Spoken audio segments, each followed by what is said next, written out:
Buenas tardes. Qué felicidad ver tanta gente aquí. A veces cuesta traerlos para aquí. Bueno, para mí es un gran placer comenzar la charla de hoy presentando a Esteban Sánchez, nuestro charlista de hoy, que aparte de ser una persona con gran experiencia en lo que nos va a hablar el día de hoy, es un gran amigo y colega. Entonces, estoy de verdad muy contento, no solo por tener a Esteban aquí que nos va a compartir de su conocimiento, sino de verdad, como lo dije, de tener tanta audiencia. No quiero hablar mucho para no robarme el tiempo de Esteban, pero nada más decir, en la experiencia de Esteban tiene una gran variedad en su formación, desde ser ingeniero en electrónica, y luego ha trabajado en la carrera en diversas industrias, y eso creo que es lo rico de esta charla. Tiene experiencia desde el ámbito técnico, trabajando en sistemas empotrados en distintas industrias, y luego en la gestión de proyectos de software, diríamos de gran envergadura, y por eso nos gusta tanto esta charla, porque entonces Esteban ahí, bueno, le tenga la oportunidad de contarnos de proyectos que ha trabajado a nivel mundial. Entonces ha estado en varios países y dando, se dedica a las consultorías. Entonces eso hace que la experiencia de Esteban sea muy, muy enriquecedora. Y queríamos que esto lo tuvieran ustedes también como un horizonte y ver, aprovechen a hacer preguntas de lo que nos expone Esteban o de cualquier otro tema afín que a ustedes les interese y puedan hacerlo. Eso hace la charla más interesante. Entonces, bueno, sin más, no robar más tiempo. Bienvenido, Esteban. Muchas gracias de nuevo por aceptar la invitación. Y entonces, the floor is yours. Pura vida, Alan. The floor is mine. Ok. Bueno, muchas gracias, muchachos. Sí, como dice Alan, qué bonito ver tanta gente. Me gusta mucho reunirme con la universidad. El tema de hoy es medición funcional de software. Ok. Bueno, el título que utilicé para la presentación es Generando valor mediante la medición funcional de software. Entonces, vamos a estar hablando básicamente de cómo se mide el software, ¿ok? Así como podemos medir distancias, así como podemos medir peso, así como podemos medir temperatura en distintas unidades, vamos a hablar un poco de cómo se mide el software, cómo se cuantifica. Ese es el tema de la charla. Bueno, ya Alan me presentó. Mi nombre es Esteban Sánchez y he trabajado, mi carrera la he enfocado mucho en este tema de la medición de software, productividad, análisis de costo y análisis de riesgos. Esto es un poquito de la agenda. Tal vez esa agenda no la voy a seguir al pie de la letra, ahí vamos a estar brincando de un lado para otro, y tengo otros materiales de apoyo que dependiendo de los intereses suyos podemos meternos en otros ámbitos, pero en general vamos a seguir esto como una espina dorsal. Vamos a hablar un poquito de por qué es importante medir el software, tipos de requerimiento, qué son los puntos de función, por qué son importantes, cómo eso me generan valor a mí como profesional y también a la empresa, a la organización para la que trabajo, y cómo se ha utilizado esta técnica de medición de software en la vida real en distintas industrias. Y luego vamos a tener una serie de ejemplos, tal vez ejercicios que quiero que hagamos juntos para ver cómo funciona esto de los puntos de función y el tema de medición de software. Entonces, para que se vayan formando una idea, la charla está enfocada a lo que es medición del software.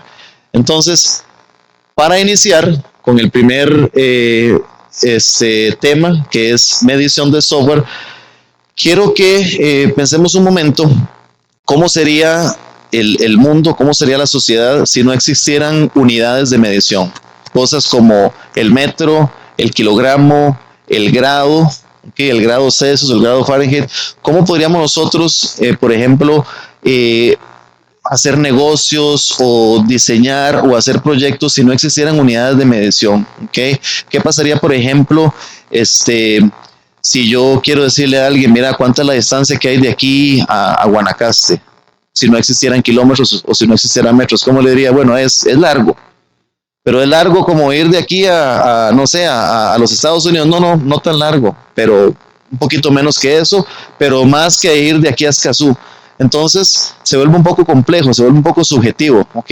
¿O qué pasa, por ejemplo, si no existieran kilogramos y nosotros llegamos al puestito de la feria a comprar vegetales, a comprar papas, y le decimos, bueno, quiero comprar unas papas, ¿a cuánto están?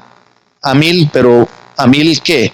La unidad, el grupo, la papa más bonita, la papa más amarilla, la más blanca. No, a mí la unidad, bueno, entonces deme la más grande, yo me las llevo. Ok, entonces el tema de tener unidades estandarizadas de medición es importante porque nos ayuda a establecer reglas, a establecer negocios y a tener relaciones entre partes. Okay. Entonces es importante, por ejemplo, si estamos en un proyecto de construcción, yo sé que estamos aquí para hablar de software, pero por ejemplo, imagínense que ustedes quieren construir una casa, ¿ok? ¿Qué es lo primero que necesitan saber para presupuestar, para planear, para, digamos, estimar los recursos que se van a necesitar? Pues probablemente lo primero que necesitamos saber es cuántos metros cuadrados de construcción, ¿okay? O sea, cuál es el área que vamos a construir en metros cuadrados. Si fuéramos ingenieros de carreteras, ingenieros de caminos, y nuestro proyecto es construir un puente, entonces muy probablemente vamos a necesitar saber cuál es la distancia, ¿okay? Cuántos kilómetros o metros, tal vez la cantidad de carriles, cosas así. Entonces vean que siempre la medición es importante para hacer una estimación o para hacer una planeación de los recursos. ¿Y qué está haciendo ese pollo ahí? Bueno, es otro ejemplo. Los proyectos a veces toman forma de ingeniería, como una casa o un puente, pero un proyecto puede ser algo de la vida cotidiana, como por ejemplo preparar la cena de Navidad. ¿Okay? Entonces, si yo tengo como proyecto preparar mi cena de Navidad, necesito planear. ¿Okay? Necesito planear mis recursos. ¿Cuáles recursos? Bueno, ¿cuánto tiempo voy a necesitar? ¿Cuánta plata tengo que presupuestar? ¿Cuántos ingredientes tengo que comprar? Y ese planeamiento también se hace con base en una medición. Una medición, por ejemplo, ¿de qué? De cuántas personas van a llegar. ¿Okay? Entonces siempre estamos midiendo. ¿Okay? Ya sea en proyectos de ingeniería, en cosas formales, en cosas serias, hasta en cosas cotidianas de la vida real. Y lo que sucede con el software es que no es la excepción. ¿Okay? Cuando trabajamos con software, también necesitamos medirlo, también necesitamos planearlo, presupuestarlo, estimarlo y controlarlo. Y para ello es importante poder cuantificarlo, o sea, poder medirlo. ¿Okay? Entonces, por eso estamos aquí en esta charla. Vamos a entender cuáles son las técnicas que se utilizan para medir el software. ¿Y por qué es importante medir el software? Bueno, como les contaba, la cantidad de recursos, okay, llámese tiempo, esfuerzo, gente, materiales, generalmente la cantidad de recursos es proporcional al tamaño del software. ¿Qué quiere decir esto? Entre más grande, más volumen de software necesitamos escribir, más recursos vamos a ocupar. Aquí en esta gráfica tenemos, en el eje horizontal, tenemos un tamaño normalizado, okay, del software. Eso es un indicativo de qué tan grandes. Todos esos puntitos que ven ahí son proyectos que se han completado, o sea, proyectos terminados de software. Y el eje horizontal es un tamaño normalizado, eso está en escala logarítmica, entonces ahí pueden haber proyectos de hasta las 10 líneas de código hasta los millones de líneas de código. Pero lo importante aquí es ver que conforme el volumen de software aumenta, también aumenta el esfuerzo, que es lo que tenemos en el eje vertical. Entonces hay una relación directamente proporcional entre el volumen del software y el esfuerzo el dinero y los recursos que se necesitan. Entonces, bueno, ¿cómo se mide el software? Hay muchas técnicas. ¿Okay? Yo estoy aquí hoy para enfocarme en una de esas técnicas que se conoce como puntos de función, pero existen muchas técnicas para medir el software. Los puntos de función, ahí es donde vamos a estar poniendo la lupa, o sea, donde nos vamos a estar enfocando hoy, es una de ellas. Pero también existe la métrica, probablemente la más antigua y la más convencional, que son contar líneas de código. O sea, contar las líneas de código al código fuente, y eso me da un indicativo de qué tan grande es el aplicativo.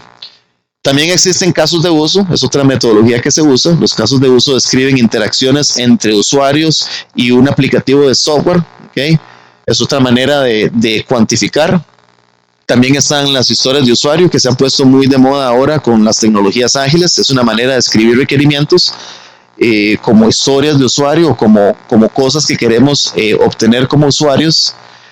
Se utilizan también metodologías de más alto nivel como Eso se llama tallas de camisetas. A veces, si estamos haciendo una planeación de alto nivel, no tenemos ni siquiera el código fuente para contarlo, no tenemos casos de uso, tal vez no tenemos historias de usuario, pero podemos asignarles categorías al software y decir, bueno, esto es de mediana complejidad, esto es de muy alta complejidad, entonces viene siendo algo parecido a tallas de camisetas, ¿ok? Es una metodología de alto nivel. Y también están los puntos de historia o story points, que es otra de las metodologías que se utilizan en lo que es la tendencia ágil que tenemos hoy en día. Entonces, todas estas son métricas o son mecanismos que se utilizan para medir el software. Hoy vamos a estar enfocándonos en los puntos de función. Antes de entrar de lleno al tema de puntos de función, quiero explicarles algo importante, que en estos tipos de medición de software hay dos grandes, por decirlo así, dos grandes categorías. Está la medición funcional y está la medición física. ¿Okay? Entonces, se puede medir el tamaño funcional del software y también se puede medir el tamaño físico. ¿Cuál es la diferencia entre ambos? La diferencia es que el tamaño funcional del software me mide, como la palabra lo dice, me mide la funcionalidad. ¿Qué es la funcionalidad? Bueno, es las tareas, servicios, reportes, pantallas, transacciones que el software le genera al usuario final. Que eso es lo que mide el tamaño funcional. El tamaño físico mide, por decirlo así, una vez implementado el software, qué tan grande es, ¿okay? Por ejemplo, en líneas de código. Entonces, aquí estamos midiendo más que todo tamaño físico en líneas de código. Allá estamos midiendo funcionalidad, ¿okay? Que el software le entrega al usuario. Otras diferencias. El tamaño funcional se puede estimar antes de que el software existe. Okay, ahí es donde viene la gran ventaja del tamaño funcional. Si nosotros queremos planear un proyecto de software porque queremos desarrollar una aplicación o queremos hacer unas mejoras o agregarle funcionalidades a un aplicativo de software, pues esas funcionalidades no existen, precisamente las queremos desarrollar. Entonces, no tenemos el código fuente, no tenemos diseño, no tenemos ni siquiera un diagrama de alto nivel, no existe, por decirlo así, el software, pero ocupamos planearlo y presupuestarlo. Entonces, el tamaño funcional se puede medir antes de que exista el software. El tamaño físico no. El tamaño físico se mide después de que el producto está terminado y se le pueden contar las líneas de código. Algo muy importante también del tamaño funcional es que es independiente de la tecnología de implementación. ¿Qué quiero decir con tecnología de implementación? ¿En qué plataforma va a correr? ¿En qué sistema operativo? ¿O con qué lenguaje de programación lo voy a desarrollar? ¿Okay? El tamaño funcional no le importa si lo voy a escribir en Java, o si lo voy a escribir en COBOL, o si lo voy a escribir en C o en .NET, si va a correr en Windows o si va a correr en Linux, si va a estar en la nube o si va a estar en un servidor físico. El tamaño funcional mide lo que el usuario final recibe, ¿okay? Independientemente de la implementación. El tamaño físico sí está ligado a la tecnología, ¿okay? Para generar un reporte, por ejemplo, en Java, tal vez me pueda tomar 50 líneas de código, pero si lo hago en otro lenguaje de programación como SQL, tal vez con una simple query, yo puedo generar el mismo reporte. Le estoy aportando al usuario el mismo valor, la misma información, pero el tamaño físico en Java son 50 líneas de código, el tamaño físico en SQL es 1 o 2 líneas de código. Entonces, el tamaño físico tiene esa dependencia del lenguaje de programación y la plataforma donde va a correr. Entonces, está ligado a la tecnología.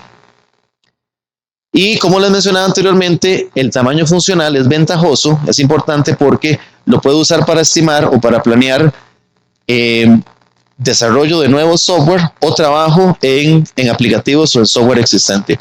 Mientras que el tamaño físico es más aplicable a cuando ya existe el software. Por ejemplo, si quiero hacer una migración, si tengo un aplicativo que fue escrito en COBOL, está corriendo en un servidor, quiero migrarlo a la nube, pues yo puedo hacer un conteo de líneas de código del estado actual de la aplicación y con eso darme una idea de qué tan grande es y cuáles van a ser los costos de migrarlo a la nube o de migrarlo a otro lenguaje de programación. Entonces, el tamaño físico es más aplicable a proyectos de modificaciones, migraciones, transformaciones y cosas por el estilo. Mientras que el tamaño funcional es más universal, se puede usar en todo tipo de proyectos. Para que entiendan más este concepto, vamos a ver algo más cotidiano. Si tomáramos esto del tamaño funcional y del tamaño físico, y lo aplicamos a una casa, entonces el equivalente al tamaño funcional, de nuevo estamos hablando de funcionalidad, o sea, ¿qué me ofrece esa casa a mí? Ok, bueno, esta casa te ofrece 3 cuartos, 2 baños, una sala, un comedor y 2 parqueos. Eso es lo que la casa me ofrece a mí como usuario. Ok, eso sería el equivalente al tamaño funcional. Ok, el tamaño físico, pues simplemente es agarrar una cinta métrica y medirle, bueno, mide 20 por 20 o 10 por 20 y mide 200 metros cuadrados esa casa. Entonces, he aquí la diferencia entre tamaño funcional y tamaño físico. Cuando hablamos de software, funciona bastante parecido. El tamaño funcional, estamos midiendo funcionalidades, como por ejemplo pantallas de entrada, reportes, transacciones, lecturas de sensores, señales que se mandan a los usuarios, por ejemplo, transacciones, mensajes. Estamos midiendo la funcionalidad y no el tamaño físico, que sería el tamaño de la línea de código o el código fuente. Entonces, esta es la diferencia entre tamaño físico y tamaño funcional.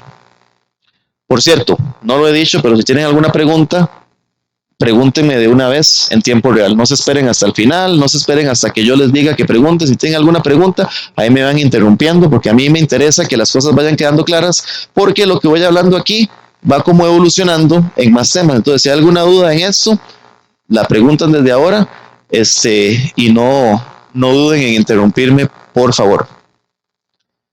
Ok. Entonces vamos a enfocarnos en el tamaño funcional. El tamaño físico es básicamente el tamaño del código fuente. Ahora vamos a enfocarnos en lo que es el tamaño funcional. ¿Cuál es la definición del tamaño funcional? Es esta que está acá. El tamaño funcional del software es el tamaño que se obtiene o que es derivado de cuantificar los requerimientos funcionales de software. Y ya vamos a hablar un poco de esto, que son requerimientos funcionales de software. Ya vamos a ver qué es eso. Se utiliza en muchos ámbitos para estimar desarrollo, para planear adquisición, para medir la calidad, para planear la integración y el mantenimiento del software. Entonces, como acabo de mencionar un concepto que son requerimientos funcionales, vamos a aclarar qué es este tema. ¿Okay? ¿Alguien ha escuchado o alguien sabe qué es la diferencia entre requerimientos funcionales y requerimientos no funcionales? ¿Han escuchado esa clasificación? ¿Ok? Entonces, en una especificación de requerimientos de un sistema pueden haber 2 grandes tipos de requerimientos. Están los funcionales y los no funcionales. Los no funcionales, hay una pequeña o un pequeño subgrupo de requerimientos no funcionales que se conocen como requerimientos o restricciones del proyecto. Este tipo de requerimientos no son del software como tal, o sea, no son del producto que vamos a desarrollar, sino son más del proyecto, ¿okay? Del proceso. Por ejemplo, milestones o hitos o fechas que debemos alcanzar en ese cronograma, presupuestos, estándares que tenemos que seguir en la gerencia de esos proyectos, dependencias, limitaciones de recursos. Por ejemplo, mira, ocupamos que hacer este aplicativo, pero una limitante que tenemos es que solo tenemos 3 desarrolladores y dos personales de QA, de testing. Entonces, este tipo de restricciones se llaman Project Requirements Constraints. ¿Okay? Esos son no funcionales, no tienen nada que ver con el software. Ahí no estoy diciendo qué va a hacer el software, cuáles pantallas va a presentar, qué tipo de datos va a manejar. Ahí estamos hablando más que todo del proceso. Luego están requerimientos no funcionales. ¿Ok? ¿Qué son requerimientos no funcionales? Requerimientos no funcionales son aspectos que sí están relacionados con el software, pero me definen aspectos de calidad, confiabilidad, usabilidad, desempeño y seguridad. ¿Okay? Por ejemplo, si tuviéramos un requerimiento muy sencillo que es desplegar, por ejemplo, una lista de clientes, una lista de clientes que tiene una organización. Un potencial requerimiento no funcional en lo que es, por ejemplo, el performance o el desempeño quiere decir, por ejemplo, que no solo se debe desplegar ese reporte de clientes, sino que debe desplegarse en un tiempo menor a 5 segundos. ¿Okay? Ahí estamos poniendo una restricción de tiempo que este reporte lo debemos presentar en menos de 5 segundos. ¿Okay? Entonces ya no solo es presentar el reporte, sino asegurarnos que bajo cualquier circunstancia ese reporte se puede presentar en 5 segundos. Muchos de estos requerimientos no funcionales son importantes en sistemas de misión crítica, como por ejemplo sistemas o software que está en aviones, software que está en automóviles, por ejemplo. Un piloto de una aeronave no puede darse el lujo de presionar un botón y que el avión le responda dentro de 20 segundos, ¿verdad? Porque eso puede resultar en una catástrofe. Entonces, muchos de estos requerimientos, por ejemplo, lo que es performance, desempeño, se da mucho en sistemas de misión crítica. El software, por ejemplo, que se utiliza en dispositivos médicos, ¿ok? Ese software que tiene que responder en tiempo real, en cuestiones de milisegundos, ¿ok? Entonces, estos requerimientos también se conocen como no funcionales, ¿ok? Calidad, confiabilidad. Entonces, ¿cuáles son los requerimientos funcionales? Que ya hablamos de requerimientos del proyecto, ya hablamos de requerimientos no funcionales, todo lo que tiene que ver con seguridad, desempeño, usabilidad, o sea, qué tan amigable es la interfaz de usuario, si solo tengo un campo ahí para meter la información o si tengo animaciones, videos, el sistema me sugiere qué información ingresar, cosas de usabilidad, todo eso se clasifica como no funcional. Entonces, pues, ¿qué son los requerimientos funcionales? Bueno, los requerimientos funcionales son el tercer subgrupo y son los requerimientos que básicamente dice qué hace el software, ¿ok? Aquellos, los que estábamos viendo antes, los no funcionales, dice cómo lo hace o bajo qué restricciones lo hace. Pero ocupamos también decir qué es lo que hace el software, qué pantallas me presenta, qué datos se están transfiriendo, qué datos se están procesando, cuáles datos se están almacenando, cuáles datos se están presentando a los usuarios o qué datos se están enviando a otros sistemas. Entonces, esta rama de aquí son los requerimientos funcionales del software. Tienen que ver con transacciones de datos, movimiento de datos, almacenamiento de datos. ¿Okay? Son los más importantes, en general son su mayoría. En una especificación de requerimientos, tal vez estos representan el 5%, aquellos representan un 10% y estos representan el restante 85%. O sea, siempre la carne, ¿ok? El core de una especificación de requerimientos son requerimientos funcionales. Todos son los más importantes. Y esos son los que miden los puntos de función, ¿ok? Esos son los requerimientos funcionales que vamos a medir con esta metodología que les vengo a presentar hoy. Aquí tenemos ejemplos, ya les mencioné algunos. Pantallas de entrada, reportes, transacciones que ocurren en un sistema de base de datos, en un data warehouse, cómo se pasa la información de un frontend a un backend, ahí hay movimiento de datos, todos esos son requerimientos funcionales. Si nos vamos a, por ejemplo, sistemas empotrados en un avión, hay millones de líneas de código ejecutándose en un avión, hay sensores, hay cámaras, hay dispositivos de control, hay pantallas para el piloto que requieren interacción, todo esos procesamiento de señales son requerimientos funcionales. Todo lo que involucre procesamiento lógico y matemático también son requerimientos funcionales, por mencionar algunos ejemplos. ¿Para qué se utiliza? En un montón de cosas, ¿ok? Para planear, para analizar alternativas, para manejar las contrataciones, para medir el riesgo, para medir la calidad. Hay muchas utilidades de la medición de software funcional, ¿ok?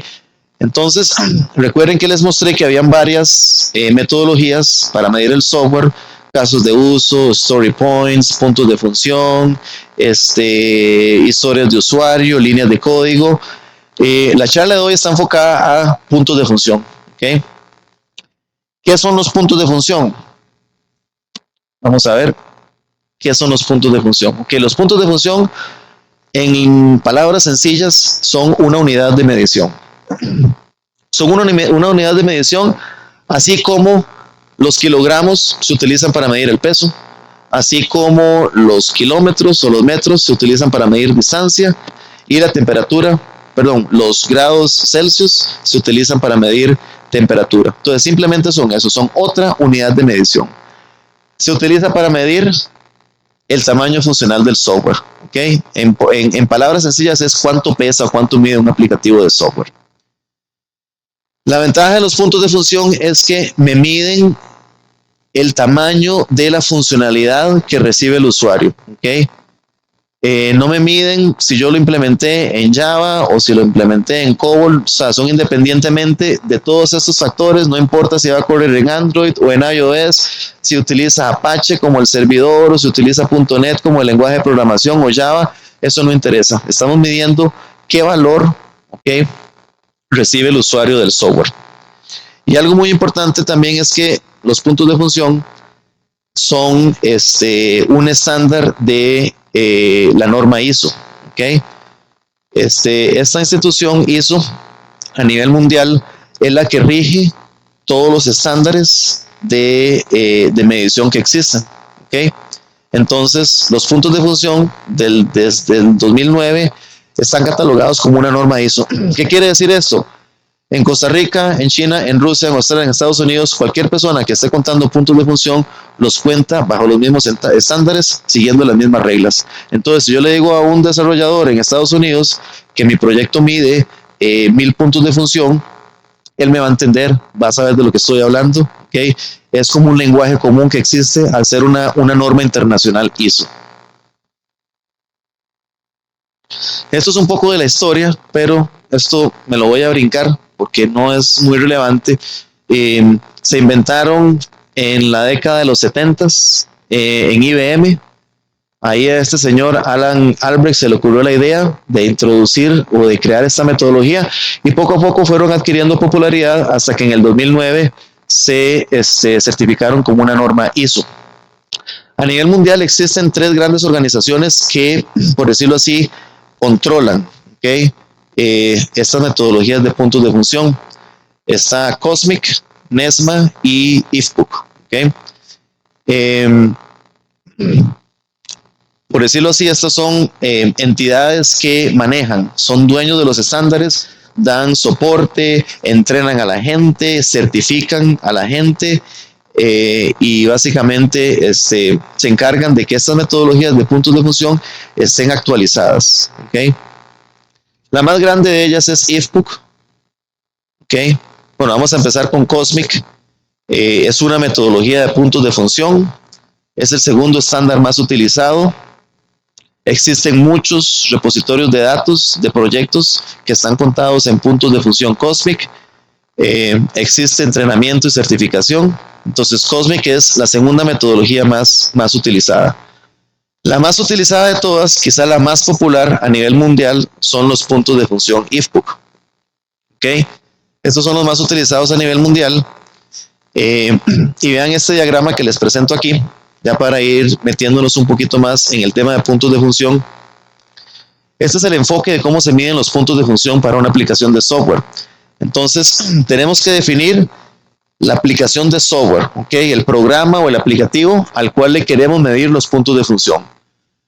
Lo que hacemos es establecer una frontera imaginaria. ¿Okay? Entonces, alrededor de ese aplicativo, vamos a imaginarnos que hay una frontera, ¿okay?, como una membrana que envuelve a ese aplicativo de software. A través de esa membrana, los usuarios interactúan con esa aplicación. ¿Okay? ¿Cuáles son los usuarios? Bueno, personas que necesitan ingresar información o obtener información, o tal vez otros sistemas. No necesariamente los usuarios tienen que ser humanos. Pueden haber otros sistemas, puede haber dispositivos de hardware, puede haber sensores, puede haber servidores, puede haber una gran variedad de usuarios que no necesariamente son personas. Entonces eso es muy importante. Con la aplicación de software interactúan personas, pero también sistemas. Y esas personas o sistemas interactúan con la aplicación por medio de entradas, salidas y consultas. Estas son las 3 principales transacciones de datos que existen en puntos de función. Entradas, muy sencillamente, son datos que se van moviendo desde un usuario hacia la aplicación. ¿Okay? Salidas, en lo opuesto. ¿Okay? Salidas son datos que la aplicación genera hacia los usuarios, ya sea hacia sistemas o hacia personas, hacia usuarios humanos. Las salidas involucran cálculos.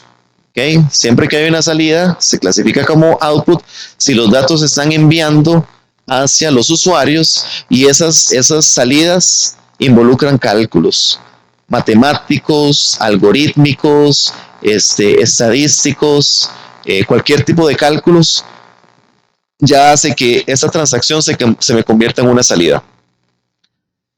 También hay consultas. Las consultas se parecen a las salidas, pero las consultas no tienen ningún procesamiento matemático, lógico, no hay cálculos de ningún tipo. Entonces, ¿qué es una consulta? Pues es simplemente agarrar información que está almacenada en los archivos, en las bases de datos, en los archivos internos o en la memoria de nuestro aplicativo, agregarla y presentarla al usuario, sin modificarla, sin hacerle cálculos, sin cambiarle nada, simplemente agarrar un conjunto de datos y presentarlo.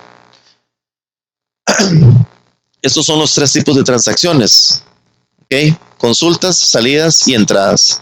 También en puntos de función le ponemos atención a los datos, ¿okay? No solo a las transacciones que mueven los datos, sino también le ponemos atención al almacenamiento de esos datos, porque una parte importante de un aplicativo de software es bases de datos, archivos de datos, ¿okay? Documentos, donde se almacena la información.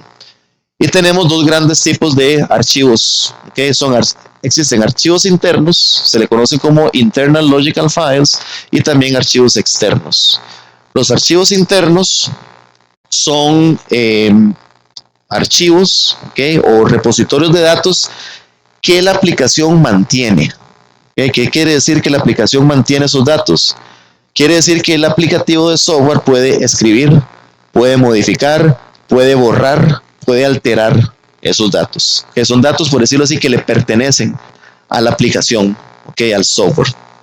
Por decirlo así, en palabras sencillas, son datos que se pueden escribir y leer. Son los archivos internos. Los archivos externos son datos que la aplicación simplemente lee, ¿okay? No los modifica. Son datos que probablemente le pertenezcan a otro aplicativo de software, y nuestra aplicación que estamos midiendo consulta esos datos, pero no los modifica. Entonces, la gran diferencia entre los dos archivos de datos es: los internos se pueden escribir y se pueden leer.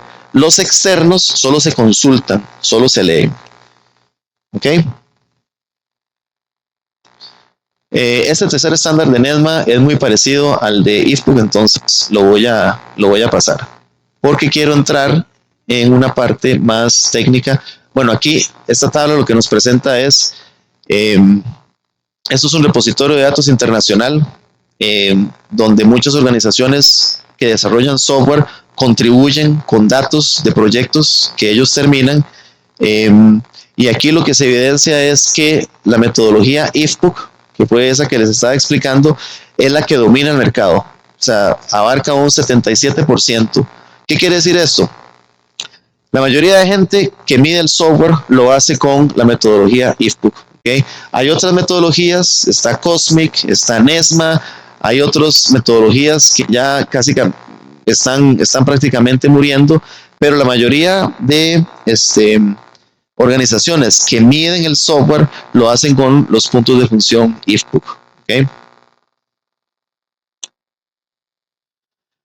Entonces, ¿cómo funciona esto de los puntos de función? Bueno, ya les expliqué que hay salidas, entradas y consultas, que hay archivos de datos internos, que hay archivos de datos externos.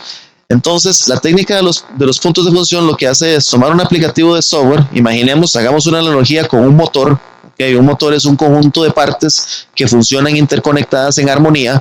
Lo podemos asimilar a un aplicativo de software, donde hay un conjunto de funciones, clases, objetos que se comunican entre ellos para ejecutar una función.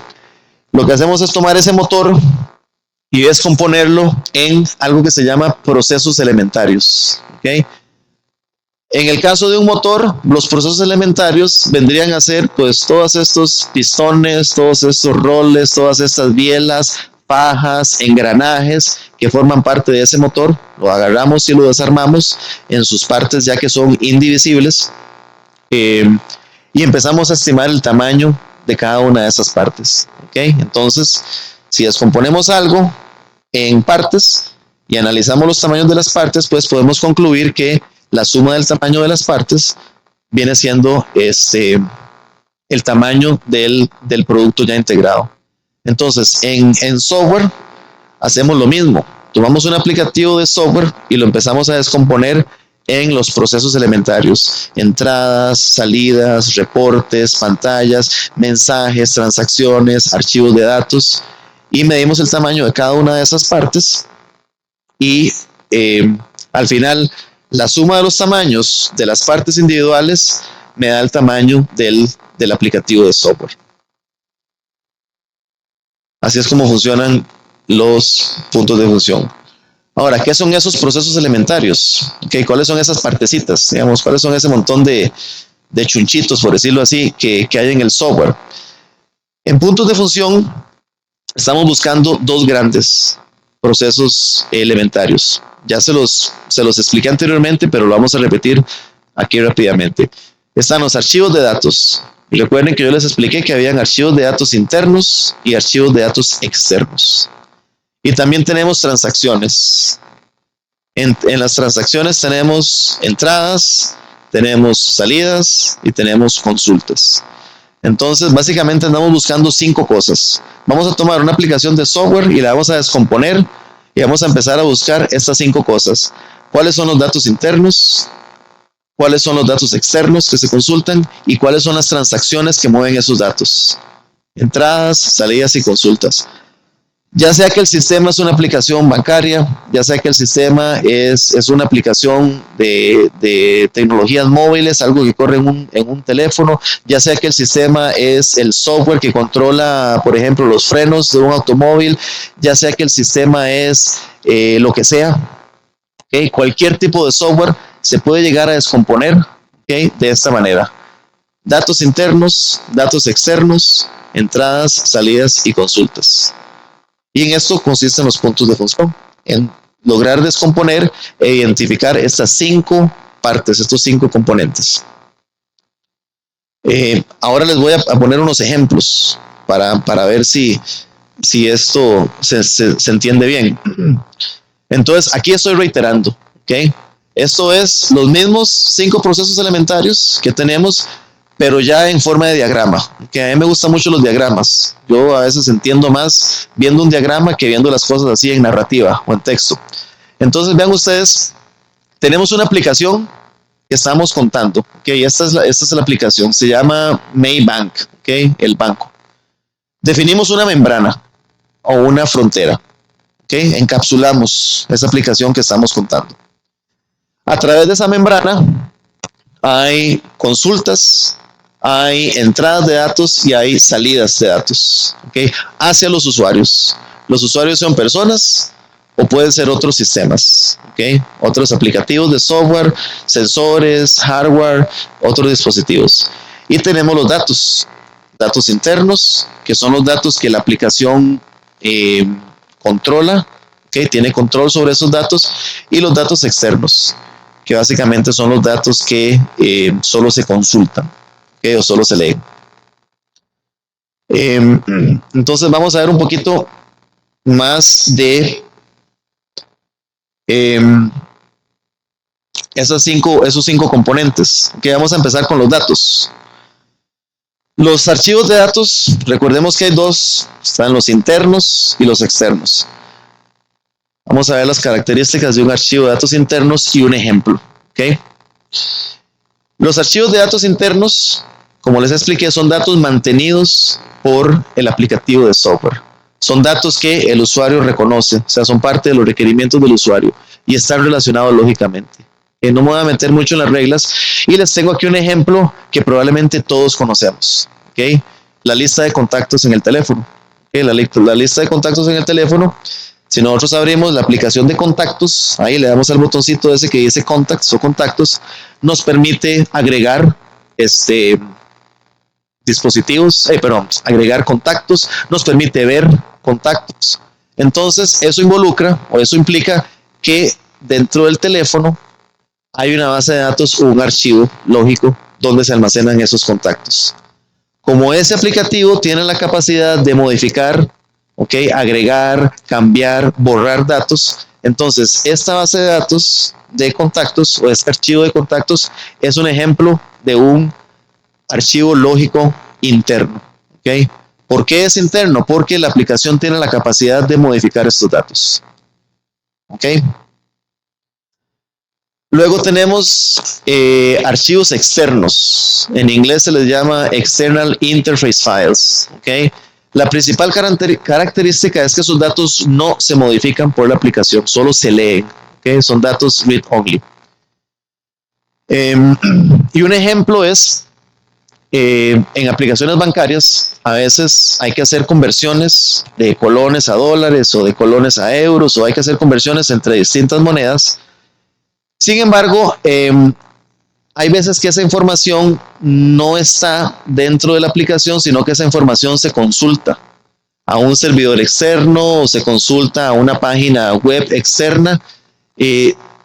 La aplicación que estamos midiendo es esta. Esta aplicación, para hacer una transferencia de dinero, va y consulta esos datos, pero esta aplicación no tiene la potestad de modificar estos datos, solo los puede leer. ¿Okay? ¿Cuáles son las tasas de cambio de las monedas? Esto es un ejemplo de un archivo de datos externo. ¿Okay? Nuestra aplicación, que en este caso sería esta, que es la que estamos midiendo, solamente puede consultar esos datos. ¿Okay? Yo desde aquí, desde este aplicativo de software, yo no puedo modificar el tipo de cambio del dólar. ¿Okay? Eso lo establece alguien más. ¿Okay? Un repositorio central, una página web o un administrador. Entonces, eso es un ejemplo de un archivo de datos externo. Luego tenemos las transacciones. El primer tipo de transacción son las entradas. Y aquí el ejemplo más sencillo que tengo es agregar un nuevo contacto. Cuando yo agarro mi teléfono y quiero guardar el contacto de un amigo, pues le doy a agregar contacto. El teléfono me pide que ingrese el nombre, el teléfono, el correo electrónico, la dirección, el Facebook, todo lo que sea. Y al final le doy salvar. Y en el momento que yo le doy salvar, se está agregando un registro, un record en esta base de datos. Entonces, ¿para dónde van los datos? Van desde la interfaz del usuario hacia el archivo de contactos. Entonces es una entrada. ¿Por qué es una entrada? Porque los datos van cruzando en esta dirección. Desde el usuario, ¿okay? Aquí hay una persona que está ingresando los datos desde el usuario hacia el aplicativo. Por eso es una entrada. Tenemos después salidas. Salidas de datos. Un ejemplo bastante común es, por ejemplo, en estos relojitos o estos sistemas que le miden a uno las calorías y los pasos y cuánto corrió y cuánto descansó, te generan todo tipo de reportes. ¿Okay? Te generan un reporte, por ejemplo, de las calorías que quemaste, de las calorías que ocupas quemar para no engordarte, de cuántos pasos dio. No sé aquí cuántos de ustedes son atletas, pero este tipo de sistemas generan reportes. ¿Para dónde va la información? Pues la información sale de ese dispositivo y se le presenta al usuario. Entonces aquí tenemos datos que están viajando hacia afuera del aplicativo. ¿Okay? El aplicativo, el software es el software que está corriendo aquí en este dispositivo. Son datos que van hacia afuera. Es una salida porque, primero que nada, los datos van hacia afuera y recuerdo, yo les dije que la diferencia entre salidas y consultas era que las salidas ejecutan cálculos, ¿okay? Cálculos matemáticos. ¿Okay? Entonces, vea que aquí hay sumas, aquí hay restas. Tal vez para desplegar esta barrita roja que está aquí, se hace un cálculo matemático de, bueno, qué cantidad de calorías quemé para ver qué porcentaje de esta barrita roja tengo que desplegar. Entonces, ahí en este reporte hay cálculos, hay operaciones aritméticas que se están haciendo, entonces eso la convierte en una salida de datos. También hay consultas, que es el último tipo de datos. Las consultas también van hacia afuera del aplicativo. Las consultas también es información que el aplicativo de software presenta. La única diferencia es que ahí no hay cálculos. Okay, no hay operaciones matemáticas, no hay ningún tipo de operaciones, simplemente se extrae la información y se presenta. Okay, esa es la diferencia entre una salida y una consulta. ¿Cuál es un ejemplo de una consulta? Desplegar una lista de contactos en la aplicación de correo electrónico. Okay. Para obtener esta lista de contactos, yo no tengo que hacer ninguna operación matemática, yo no tengo que aplicar ninguna lógica, simplemente voy, consulto en la base de datos y me traigo esa información y la despliego al usuario. Entonces, eso la convierte en una consulta. ¿Okay? Vean ustedes que las consultas y las salidas se parecen. Sin embargo, las salidas ejecutan cálculos matemáticos o lógicos. Esa es la diferencia. Ahora, no todas las salidas y no todas las entradas tienen la misma complejidad. ¿Okay? Habrá una pantalla de entrada que solo tenga, por ejemplo, no sé, ingresar información personal, 1, 2, 3, 4. 4 campos de información me está pidiendo, y es una entrada porque los datos van hacia dentro del aplicativo. Habrá otra entrada en otro sistema que tiene más campos de datos. Entonces, por ejemplo, la complejidad, si pensamos en la implementación, cómo vamos a escribir el código de estas 2 pantallas de entrada, pues probablemente aquella va a costar más, ¿verdad? Porque tiene más datos, hay que capturar más datos, probablemente esos datos hay que procesarlos, hay que almacenarlos. Aquella tiene, no los voy a contar, pero digamos que tiene 15, ¿ok? Y esta tiene 4. Entonces, no todas las entradas, no todas las transacciones tienen la misma complejidad. Entonces, en puntos de función, no solo vamos a contar toda la cantidad de entradas, salidas y consultas, sino que también les vamos a aplicar unas reglas de complejidad. Estas reglas de complejidad no es, digamos, mi objetivo enseñarles esto, porque esto toma más tiempo, pero tiene que ver con la cantidad de campos de información y la cantidad de archivos lógicos donde se guardan los datos. ¿Okay? Aquí yo tengo todas estas reglas, pero ya para sentarme a explicarles esto sí ocuparía casi que un día entero. Entonces, nada más, lo que quiero que entiendan es que no solo vamos a identificar esas entradas y salidas y consultas, sino una vez que las tenemos identificadas, también las vamos a rankear, ¿okay? O a catalogar basados en la complejidad. Habrá unas que contribuyen más, son más pesadas, tienen más puntos de función, y habrá otras que tienen menos puntos de función porque son más sencillas. Entonces voy a brincarme esta parte porque esto sí ya es demasiado técnico y nos tomaría mucho tiempo. Existen tablas, existen reglas, dentro de los estándares de puntos de función existen reglas para ver cómo se miden las entradas y las salidas y todas esas transacciones. Al final, ya una vez que yo he analizado todos los requerimientos, he identificado todas las entradas, salidas, consultas, archivos de datos, etcétera, etcétera, les he determinado la complejidad. Todas esas transacciones tienen un peso o una contribución en puntos de función, y al final el total es el tamaño. ¿Okay? El total de las sumas de todas las entradas, de todas las salidas, de todas las consultas, de todos los archivos internos y externos, este total de aquí es el peso, por decirlo así. Ese es el equivalente a los metros cuadrados de ese aplicativo. Por ejemplo, en este ejemplo que tenemos acá nos dio 90 puntos de función. ¿Para qué sirve ese 90? Bueno, ese 90 me sirve para hacer estimaciones. O sea, con base en el tamaño funcional yo puedo predecir cuánto me va a costar, cuánto tiempo voy a durar. Me sirve para hacer comparaciones, para medir la productividad, ¿okay? Para ver, por ejemplo, si yo desarrollo proyectos, si mi organización desarrolla proyectos, vamos a fijarnos en otros proyectos que hemos desarrollado que tengan un tamaño parecido, a ver cuánto nos va a costar. Esta técnica se llama benchmarking o comparación. Me sirve para también tomar decisiones estratégicas dentro de mi organización, para ver si me sale más barato hacer un desarrollo interno o comprar un producto comercial que ya existe. Todos los puntos de función tienen mucha aplicación en lo que es control y gerencia de proyectos, manejo de la productividad, manejo de la calidad. ¿Okay? Por aquí voy a hacer una pausa porque ya lo que sigue es un poquito más de administrativo, y con ustedes quiero que hagamos unos ejemplos, ¿okay?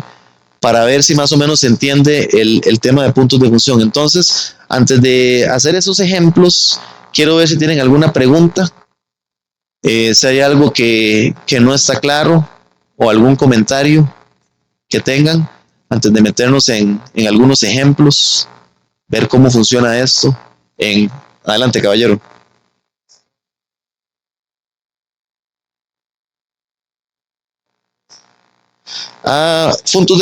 Se llama function points. ¿Okay? Function points. La F de function, la P de points y la S para indicar que son plural. FPS son function points. Pero sí son puntos de función. Por aquí.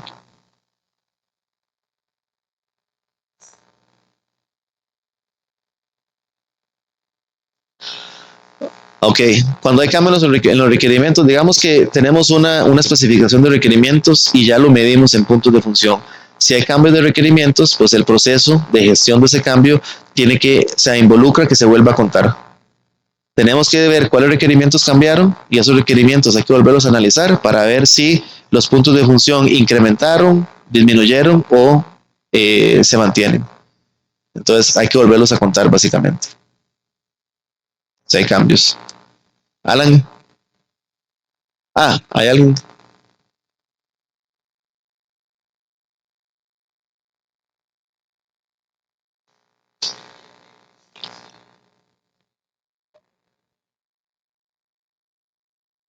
Lo de los cambios que preguntó Rebeca.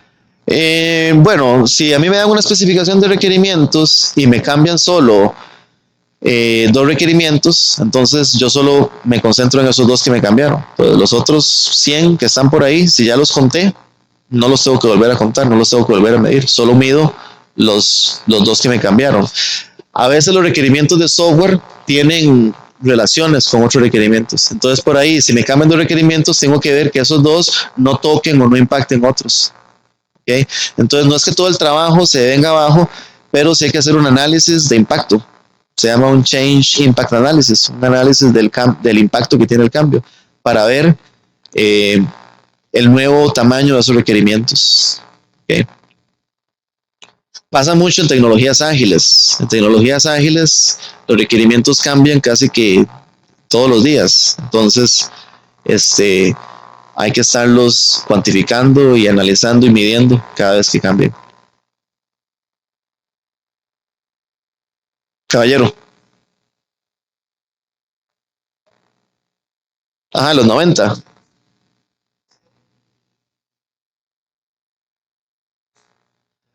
Muy importante. ¿Cómo podemos traducir esos 90 en costos? Bueno, hay herramientas, okay, hay métodos de estimación. Una vez que yo tengo el 90, es como decir, bueno, ya sé que mi casa mide 200 metros cuadrados. ¿Okay? Entonces, ahora, ¿cómo hago para saber cuánto me va a costar? Bueno, hay otros factores que intervienen.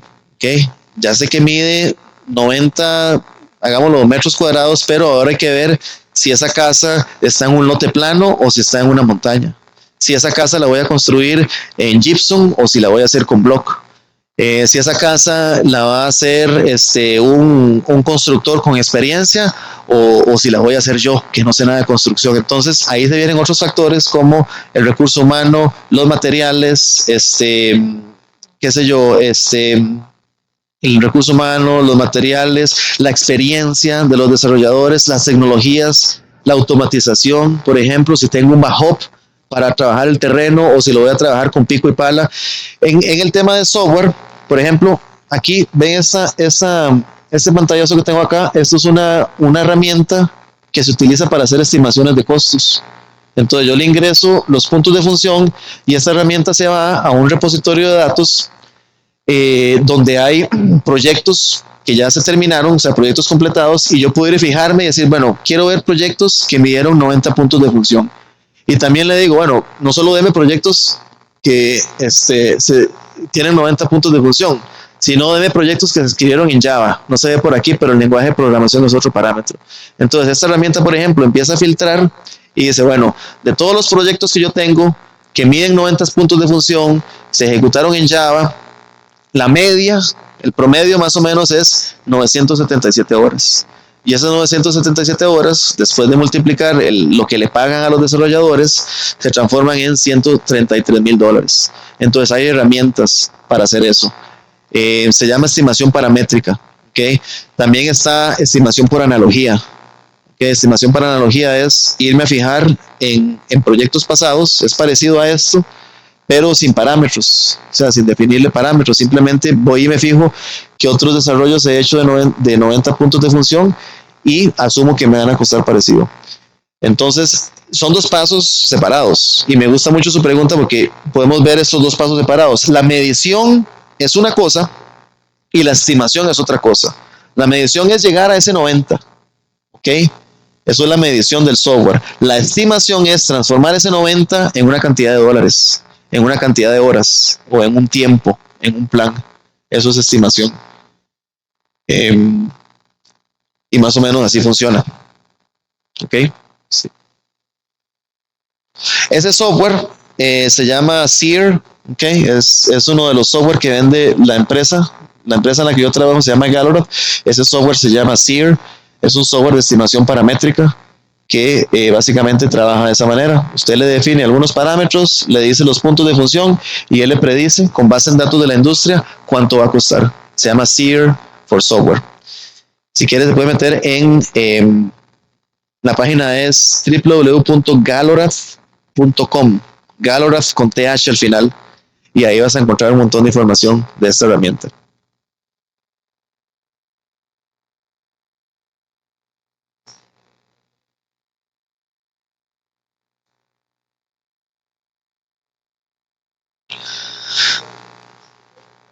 ¿Con qué se podría comparar 90? Bueno, para hacer un cálculo rápido, por ejemplo, una entrada de datos como ingresar un contacto en un teléfono. O sea, cuando se ingresa un contacto en un teléfono, la pantallita de datos más o menos, digamos que te captura 10 campos de información acerca del contacto. El teléfono, el nombre, a veces ponemos una foto, el Facebook de esa persona, digamos que son 10. Entonces, esa pantallita de datos, por ejemplo, cuando uno la cuenta en puntos de función, mide 5 puntos de función.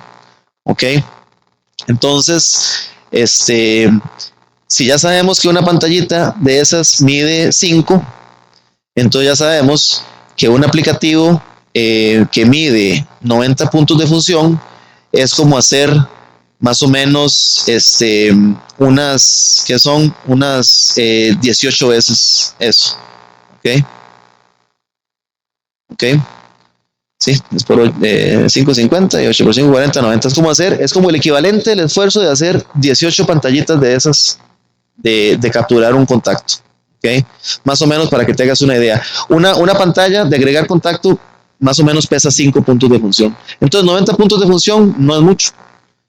Por ejemplo, una aplicación como Excel o como Word ronda los 2.000 a 3.000 puntos de función. Algo más grande como un sistema SAP o un CRM anda rondando los 5.000 a 10.000 puntos de función. ¿Ok? Bueno.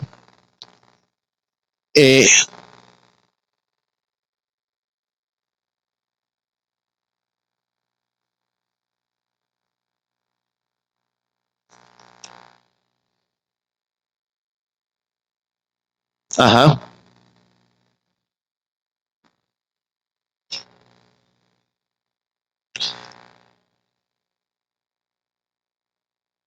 Sí, idealmente, Alan, partimos de la especificación de requerimientos. O sea, si ya existen los requerimientos de usuario, lo que se conoce como Business Requirements, de ahí partimos. Se empiezan a interpretar y analizar esos requerimientos.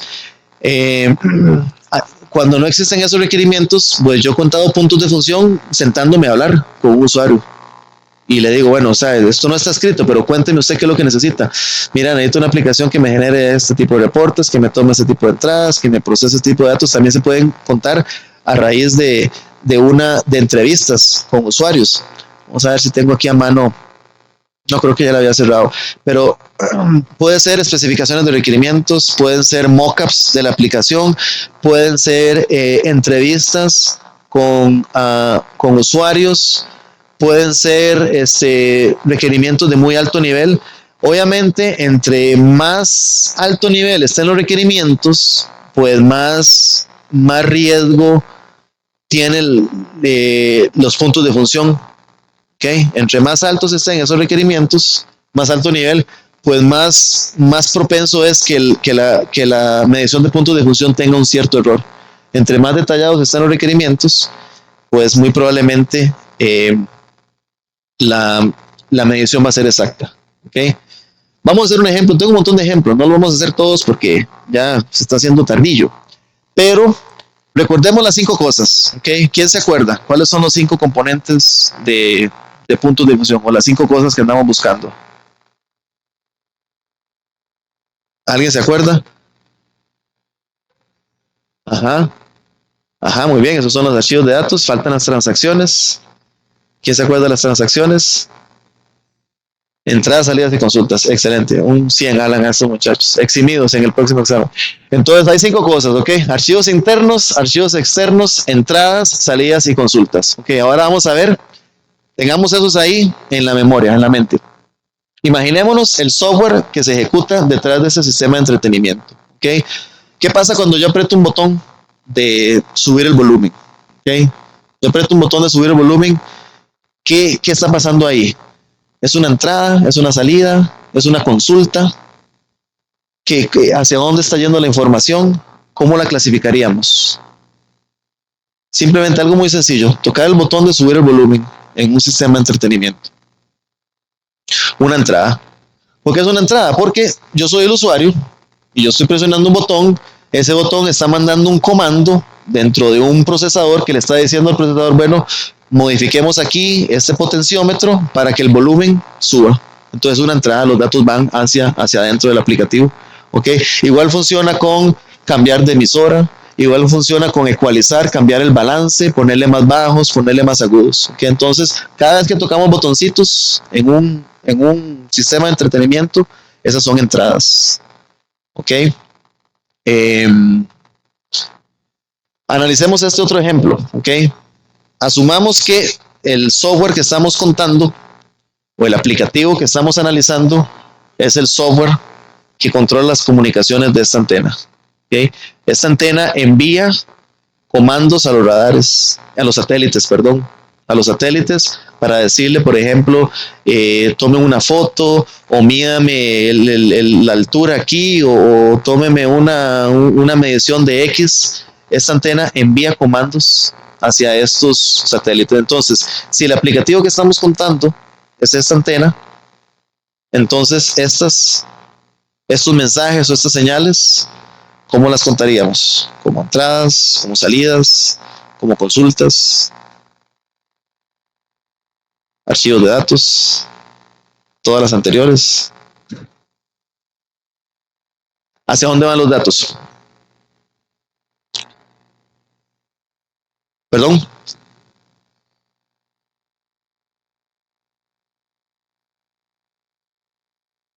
Ajá. Se manda información hacia afuera, ¿ok?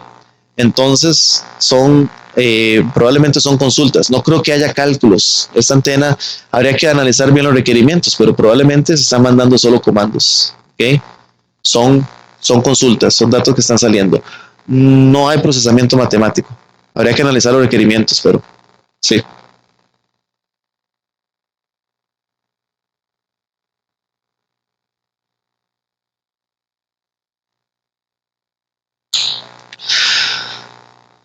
Ok, pero es que vean ustedes que cuando contamos puntos de función, recuérdese la membrana.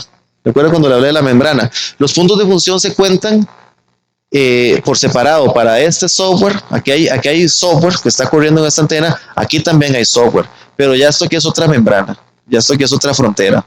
Entonces, lo que tal vez para esta antena es una salida, ok, está mandando un comando. Cuando llega aquí, para él es una entrada. ¿Ok? Y esa entrada tal vez involucre procesamiento matemático, ¿ok? Porque hay que ver qué coordenada me está mandando, qué tipo de foto, qué tipo de medición tengo que hacer. Entonces, los puntos de función no es que yo cuento para todo el sistema, no, hay que poner esas fronteras, ¿ok? Aquí hay una membrana que me envuelve esta antena y aquí hay una salida que cruza. Aquí hay otra membrana que me envuelve este otro dispositivo, ¿ok? Aquí hay un procesador, ¿okay? Está corriendo un software ahí y aquí yo pongo otra de esas fronteras y esto cuando entra aquí se cuenta como una entrada. Aquí hay puntos de función, también aquí hay más puntos de función. Entonces, si no se cuenta como todo el sistema, sino hay que analizar las fronteras individuales de estos dispositivos. Aquí probablemente haya almacenamiento de archivos también. Si este satélite toma fotos, toda esa información se almacena aquí. En algún momento se puede pasar a esta antena, pero probablemente aquí se almacena cierta información. Aquí hay almacenamiento persistente de datos dentro de ese satélite. Vamos a ver qué más hay por acá. No, este es muy aburrido. Esa es otra vez la misma antena. Aquí hay uno fácil. ¿Okay? El sistema de manejo de huéspedes en un hotel. ¿Okay? Cuando llega una persona nueva a registrarse y le toman los datos y lo ingresan en el sistema. ¿Okay? ¿De qué tipo de punto de función estamos hablando aquí?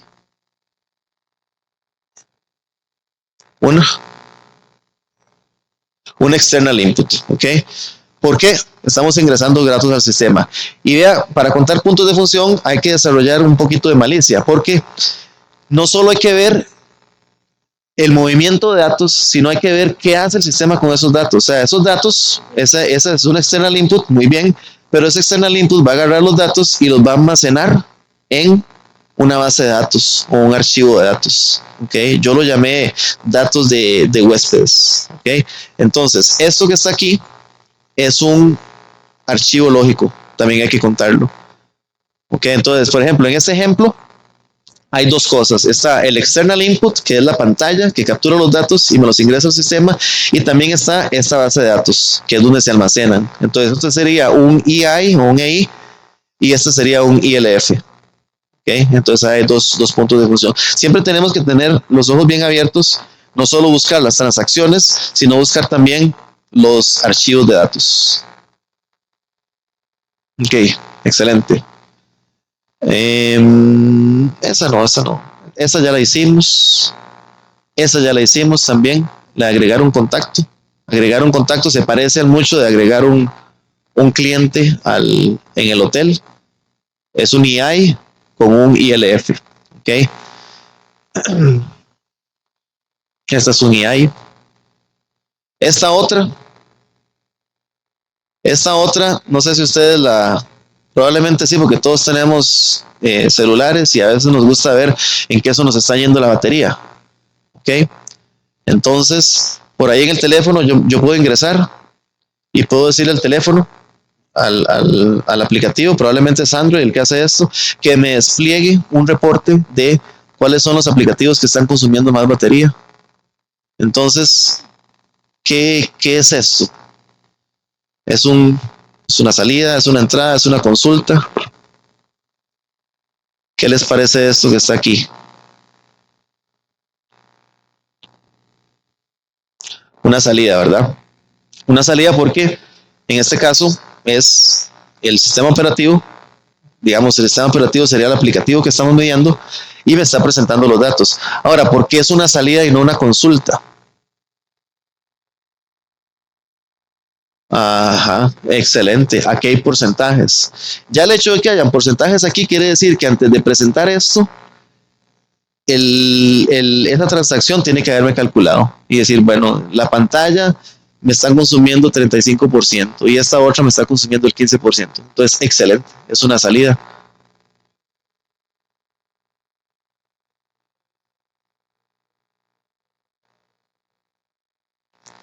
Ajá, también. Eso es otra cosa, ¿ok? Pero aquí estamos analizando este reporte nada más. ¿Ok? Usted tiene razón. ¿Cuál es su nombre? Daniel tiene razón. O sea, si ponemos los ojos simplemente en este reporte lo contamos como una salida. Pero si queremos analizar ya todo el sistema operativo, todo el manejo, digamos, de la batería que hace Android, no solo hay que contar este reporte, sino hay que contar los otros aplicativos que se están ejecutando y esos aplicativos probablemente constantemente le están mandando señales al sistema operativo diciendo, ok, yo estoy consumiendo tanto.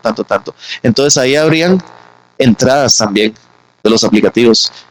Y probablemente exista un archivo de datos interno, porque hay aplicativos de software que andan por aquí y le están comunicando al Android cuánta batería están consumiendo y esos datos Android los debe almacenar.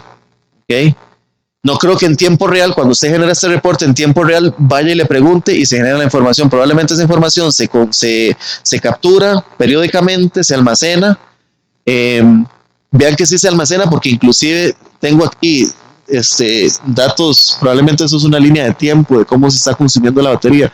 Entonces, si ya analizáramos completamente el manejo de la batería de Android, hay salida, que es este reporte, hay entradas de los aplicativos que me están mandando la información, hay un archivo de datos interno donde se almacenan estas lecturas, entonces hay un ILF, hay un ILF, entonces ahí tú empiezas a sumar 5 puntos de función de este reporte, más no sé cuántos aplicativos hay, mandándole, o no sé si el sistema operativo tiene una API o un servicio, y el mismo servicio se usa para consultar la batería de todos, probablemente sea así, no creo que cada aplicativo tenga su función, probablemente sea como un service, un servicio, un sistema operativo que consulta la batería, entonces tal vez sea solo una entrada, un archivo de datos interno donde se almacenan los datos, y ahí por ahí vamos al menos por unos 20 puntos de función.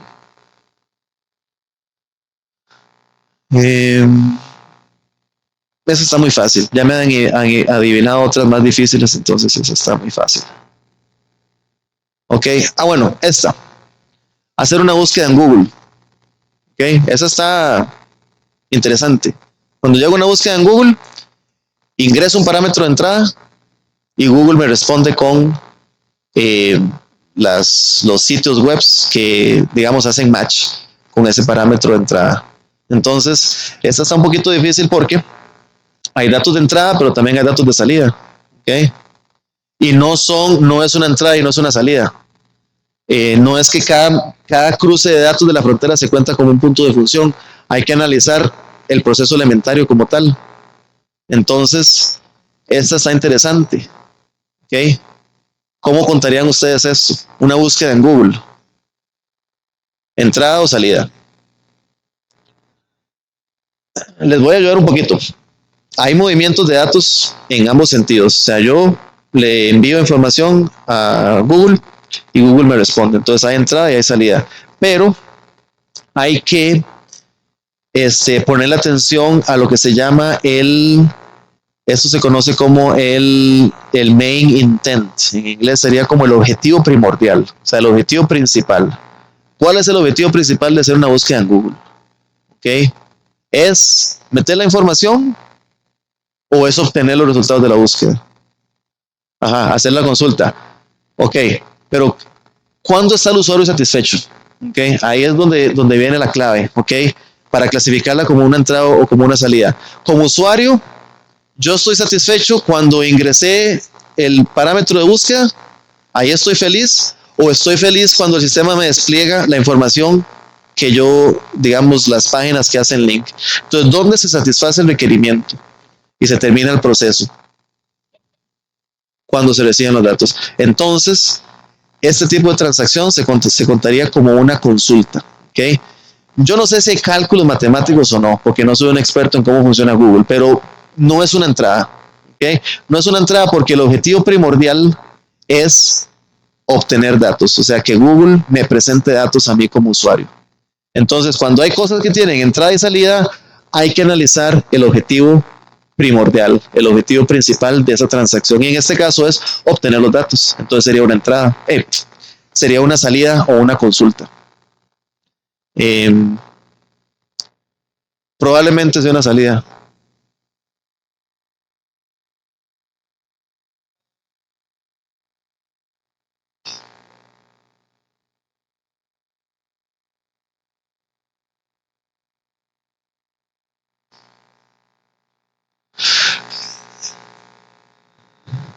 Sí, en ese caso, eso es interesante. En ese caso, cuando yo subo el volumen, cuando le aprieto el botoncito para subir el volumen al carro, estoy enviando un comando que se va al procesador, ¿okay? Y el procesador lo que hace es modificar internamente, es un potenciómetro que tiene para subir el volumen, pero no me está presentando datos, ¿ok? Cuando sube el volumen, yo no estoy recibiendo información. O sea, no es como aquí en Google, que Google me presenta campos de información, salidas. Simplemente eso se conoce como una transacción que altera el comportamiento del sistema.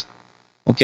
Entonces ahí parece que hay salida porque hay respuesta del sistema, subiendo el volumen, ¿ok? Pero subir el volumen no proporciona información al usuario, simplemente es una modificación al comportamiento del sistema. Entonces, sigue siendo una entrada, ¿ok? Sigue siendo una entrada. Apretar el botoncito de subir volumen del radio sigue siendo una entrada. El fin primordial del mío es que el volumen suba, pero el aumento del volumen de nuevo no se cataloga como información. Es como apretar el acelerador. El apretar el acelerador del carro es otro EI. Cuando yo aprieto el acelerador, suben las revoluciones del motor y el carro va más rápido. Pero el carro no me está devolviendo información. Estoy cambiando el comportamiento del sistema. Lo estoy haciendo que trabaje a revoluciones más altas.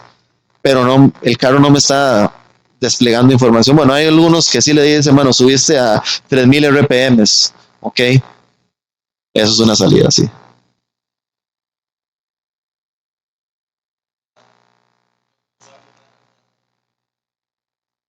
Ajá. Cuando hay una transacción que tiene entrada y salida de datos, tenemos que ponerle atención a lo que se conoce como el objetivo primordial, ¿okay? ¿Dónde está recibiendo el usuario el valor? Y así clasificamos si es entrada o salida, ¿okay? Donde realmente se ve el usuario satisfecho. Los puntos de función se cuentan desde la perspectiva del usuario, ¿okay? Siempre poniéndonos, digamos, por decirlo así, los anteojos del usuario y contando de esa manera. Hay un montón de reglas, digamos, yo les expliqué puntos de función, por decirlo así, como la punta del iceberg, pero hay un montón de reglas, hay un montón de condiciones, cosas que debemos aprender y que nos van a ayudar a que la cosa deje de ser tan gris y se vuelva más blanco y negro. Cosas como estas, que pueden ser entradas o salidas, si ya analizamos todos los lineamientos de puntos de función, ya vamos a ver que terminan siendo blanco y negro y la clasificación se vuelve objetiva, consistente. ¿Okay? ¿Qué más? El caballero tenía otras preguntas por ahí.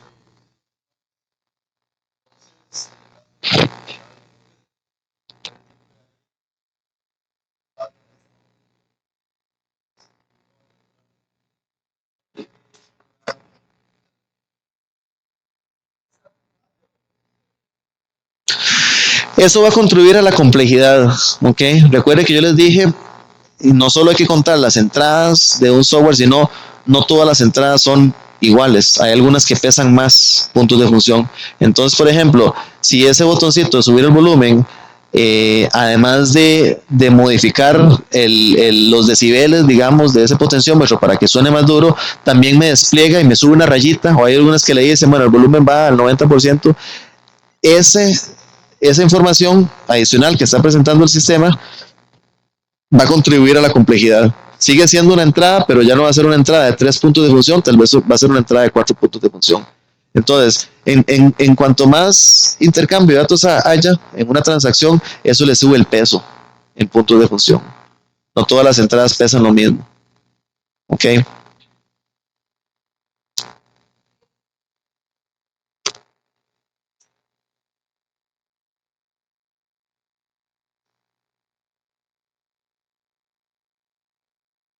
Ajá, en el repositorio.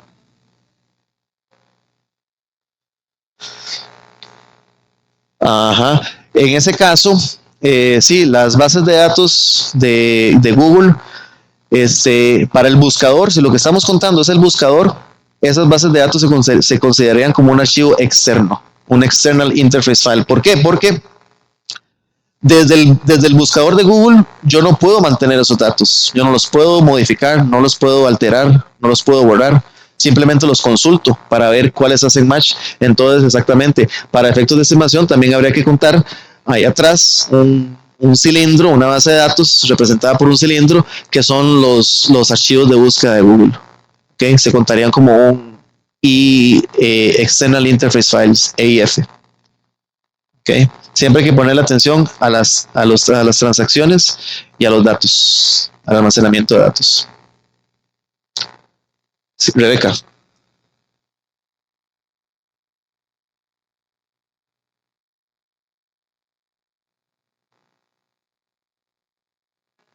un internal file porque, ajá.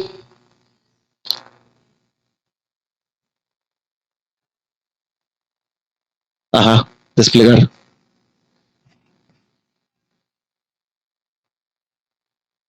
Solo una vez. Solo una vez se cuenta así. Existe el concepto de, se llama uniqueness en inglés. ¿Cuál sería el término en español uniqueness? O que sean únicos, ¿ok? Entonces, yo solo cuento archivos de datos y transacciones que sean únicas. Cuando yo borro un contacto, cuando yo agrego un contacto, cuando yo modifico un contacto, estoy accesando el mismo archivo de datos. Ese archivo de datos solo lo cuento una vez, que es muy importante, porque en realidad, cuando yo voy a desarrollarlo, fíjate, yo soy el desarrollador de esa aplicación, yo no voy a hacer 3 archivos de datos separados, es el mismo archivo de datos, lo único es que hay transacciones para agregar, hay transacciones para borrar, hay transacciones para modificar, pero el archivo de datos se cuenta solo una vez. Muy importante esa aclaración. Okay. Bueno, me parece que entendieron. Okay. Bueno, han adivinado casi todas las que les he puesto y han hecho buenas preguntas, entonces me parece que que sí se entendió, por lo menos, como les dije, la punta del iceberg, que fue lo que les quise enseñar. Y allá, si ustedes se quieren más meter en este tema, hay que leer un poquito más el documento, el estándar de puntos de función, para entender una serie de reglas que hay ahí. Pero me parece que lo que les expliqué se entendió bastante bien, al menos la diferencia entre entradas, salidas, consultas, archivos de datos internos y archivos de datos externos. Excelente. ¿Qué más, muchachos?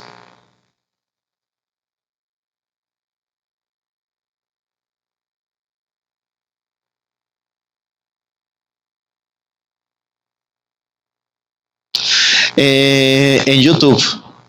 En YouTube hay muchos tutoriales. Yo he grabado varios. Si ustedes ponen ahí puntos de función, ahí les van a salir muchos tutoriales. Eso para empezar.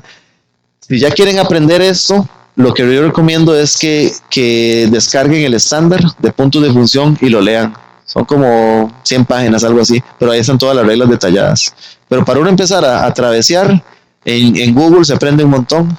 Ahí hay tutoriales, hay libros también, hay literatura, pero lo principal es leerse el estándar de los puntos de función.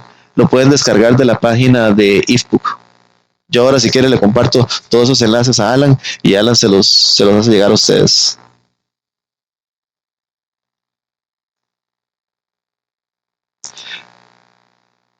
En pañales. Por eso es que yo estoy haciendo estas charlas. En la mañana estaba en Senfotec, estaba con el Club de Investigación Tecnológica, donde hubo participación del ICE, de Recope, de varios bancos, de muchas organizaciones del Estado, porque este tema de puntos de función aquí en Costa Rica está en pañales, casi no se usa.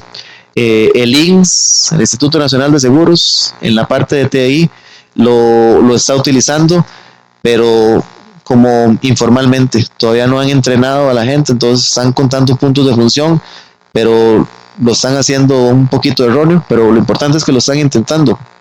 Pero en Costa Rica estamos, como les digo, en pañales.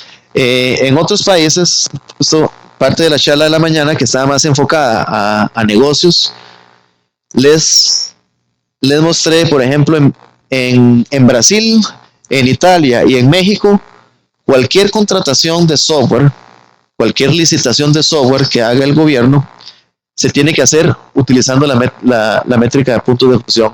Esto que está aquí es un extracto de una licitación que sacó el Consejo Federal de Medicina. Y vean ustedes, entre los parámetros e indicadores de desempeño están puntos de función. Entonces, la meta a cumplir es que el proveedor cumpla con un 80% de la productividad mediante puntos de función. Entonces, ya en contrataciones en Brasil es obligado, ¿okay? que los contratistas se les midan por puntos de función. Inclusive el velocity, para aquellos que les gusta el Agile, el Scrum, se utilizan puntos de función para estimar el velocity del equipo de trabajo y se le dice al proveedor, bueno, nosotros esperamos que usted nos cumpla con 97.2 puntos de función por sprint. ¿Okay? Eso es lo que nosotros esperamos. Le vamos a pagar con que nos cumpla el 80%. Productividad mínima son 77.76 puntos de función.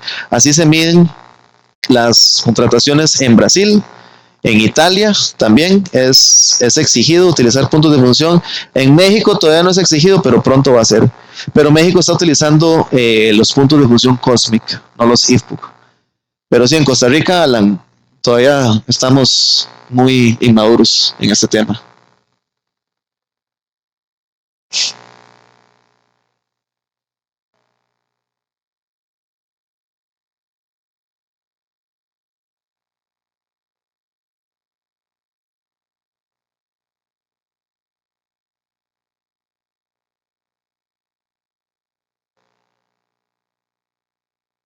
Para una estimación, sí.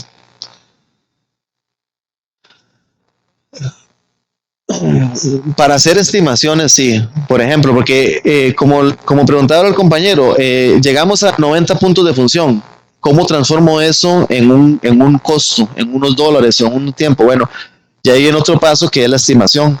Para hacer la estimación, si ocupo una herramienta de estimación paramétrica o ocupo tener datos históricos para ver otros proyectos de 90 puntos de función, cuánto me han costado, cuánto se ha durado. Entonces, sí van de la mano, digamos. Yo no puedo empezar a utilizar puntos de función eh, sin tener datos históricos. Tal vez sí se puede empezar. ¿Cómo? Si no tengo mis propios datos históricos, puedo utilizar datos genéricos de la industria. Hay organizaciones,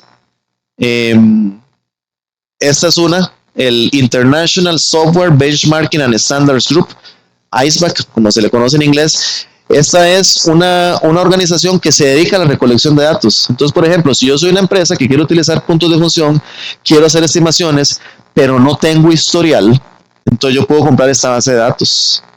En esta base de datos hay datos, valga la redundancia, de proyectos. No son mis proyectos, pero por lo menos son proyectos que han desarrollado organizaciones similares en telecomunicaciones, en finanzas, gobierno, banca, en una serie de ámbitos, y por lo menos esto puede ser una guía mientras yo empiezo a desarrollar mis propios datos. Entonces se puede hacer basado en datos de la industria, o lo mejor es hacerlo basado en mis propios datos, ¿okay? Porque nadie habla mejor de mí mismo que lo que yo he hecho en el pasado, mis datos históricos, para poder hacer estimaciones más certeras. ¿Ok? ¿Qué más, damas y caballeros? Muy buenas preguntas, por cierto. Me preguntaron más hoy ustedes aquí que los gerentes que tenía en la mañana, gerentes de empresas. Me han hecho más preguntas. ¿Qué más, muchachos? ¿Alguna pregunta? ¿Comentario? Bueno, excelente. Muchas gracias por su tiempo. Espero que haya sido de provecho.